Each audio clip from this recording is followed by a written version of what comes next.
Hello, my black kitties. I'm just gonna step in here today because I'm not feeling that wonderful, but this is important. And I am very much dedicated to the consistency of my content and just throwing out all of the advice I can to be able to help you attract that man, keep him, and then also keep him in check, to say the least. And honestly, this is one of those things that I'm like, this is gonna matter.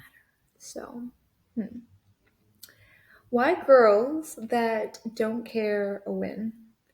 This is one of those things that if you were like in high school or even college or even just, in the dating scene, you're like, it seems like the girl that is chill and relaxed and cool as a cucumber. Cucumber. Ooh, I'm actually allergic to cucumbers, so I don't even like saying the word, but as cool as it gets, tends to attract all the wonderful opportunities. She gets the guy every single time. She has men doting after her. She's getting the modeling gigs, or she's getting the promotion, or whatever it be, right? She has the million followers on Instagram and YouTube and etc. Well, this is a secret, and I'm ready to unhinge it because if it's a secret and you haven't been put on the inner circle yet, like, welcome to the Black Cat Energy podcast, where I don't care anymore to tell you all the secrets, all the tricks, all the tips to date strategically, marry wealthy, and also just feminine abundance. So if any of those sound like your cup of tea, which I have over there actually, my cup of tea, then this is like the place for you to be. And then also the new book, Love for Luxury, is available. It literally is subtitled Dating Strategically, Marrying Wealthy, and Feminine Abundance. So if you've ever wanted those trips to Dubai or, private jet planes or shopping, or if you just want a very authentic, sweet, loving relationship with the man of your dreams, this book is for you because it teaches you from obsession and power dynamics to feminine softness, how to dress, how to talk, where to find them. And then, even if you're not looking to get married, like, okay, that's perfectly okay. What do you want? Like, truly, what do you want? And it tells you how to get it. So, with that, this goes back to the art. And it is a true art. It is not something you can just be like, I wake up and do, of detachment, the law of detachment. Now, this is one of those laws, kind of like the law of attraction, that gets thrown out everywhere, but it doesn't have to be complex. It doesn't have to be one of those things where you're like, okay, well, here we go again, the law of detachment. I tried not to care. Well, by trying, you still care. And that kind of puts you in this negative headspace and also puts you in a mind of like defeat.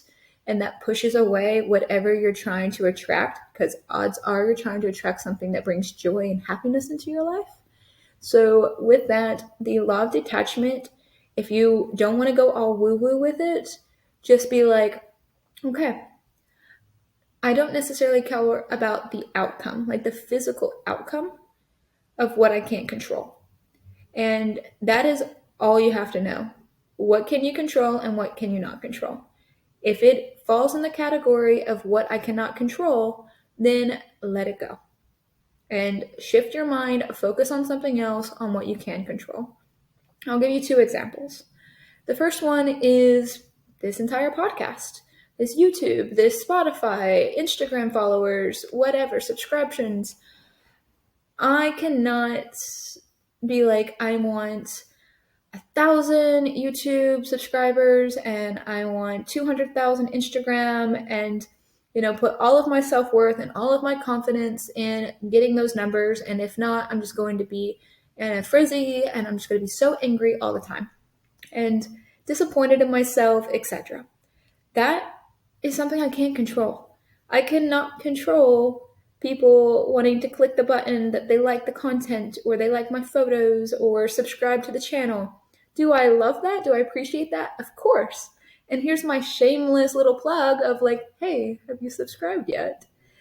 But at the end of the day, I would be miserable if I put all of my self worth and all my confidence in like a number, in a statistic, right? Like, I know what I provide is valuable. I know that our chats are going to be meaningful. And if you apply them to your life, you're going to see dramatic changes. But I can't control a click. I just can't. So that's scenario number one. Scenario number two is I actually have a real estate property and it's been on the market for a while now. And I'm looking forward to having that sold so that I can invest in other things like paying off my education and just investing in like future business practices. But if I go every single day and stress out that there's not a buyer yet, or that they're not having as many showings, or whatever it may be, and I just put all of my frustration and anger and hatred towards like that not being achieved as quickly as I want it to be achieved, I'm just blocking it. Like, I'm keeping it from happening. Whenever there's so many different ways that you can look at this outcome, what am I actually trying to achieve? Well, it looks like I'm trying to achieve more financial abundance so that I can pay for education and invest in future projects to help you guys out. So, if that's the real outcome, whether the house is sold or whether it's not sold isn't actually the goal. The goal is the financial abundance. And there's only so much I can do. I can't force somebody to buy a house. I can't force people to show up for showings. I can't do that. And plus it's not even my job, right? We get new people in our lives, new partnerships in our lives to be able to assist us in these things. We just had a new real estate agent for the property. Like, that was in my control to sign with a new real estate agent. Versus what's not in my control is when God's going to send a buyer, or where the money's going to come from, or if the house sells this week or next week. And letting go of that and just being like, I've done my part and I will continue to do my part, is the law of detachment put into play. And this is what girls that don't care do. This is what they win. It's not that I don't care that, the following and the subscriptions and what I work so hard on to provide grows. And it's not that I don't care about this house. It's that I know that my worth isn't attached to it, and that there's a plan for everything. And there's a reason that there's a process to everything. And I'm not going to stand in my own way. I'm not going to make myself miserable waiting for that to be fulfilled. I just know it's going to be fulfilled. Kind of like whenever you go to a restaurant and you order food and you know that the food's coming. You're not staring at the kitchen. You're not going to the waiter every 30 seconds asking, like, where's my food? And it can be really frustrating whenever you feel like you've waited too long or you're really, really hungry. But at the end of the day, you're subconscious and you know that that food's coming. I know that the audience will grow. I know that I can control the content and I can provide more value and it will continue to flourish. And that's part of the process. And same thing with the home. I will continue to do my part with the home, paying the mortgage, making sure that it's in good condition, and welcoming, whatever comes my way as far as investors or people to take on the home. And that's my part. And that is why? That is so why girls that don't care win. And that's what I got for you, my black kitties. I'm gonna go have my cup of tea now.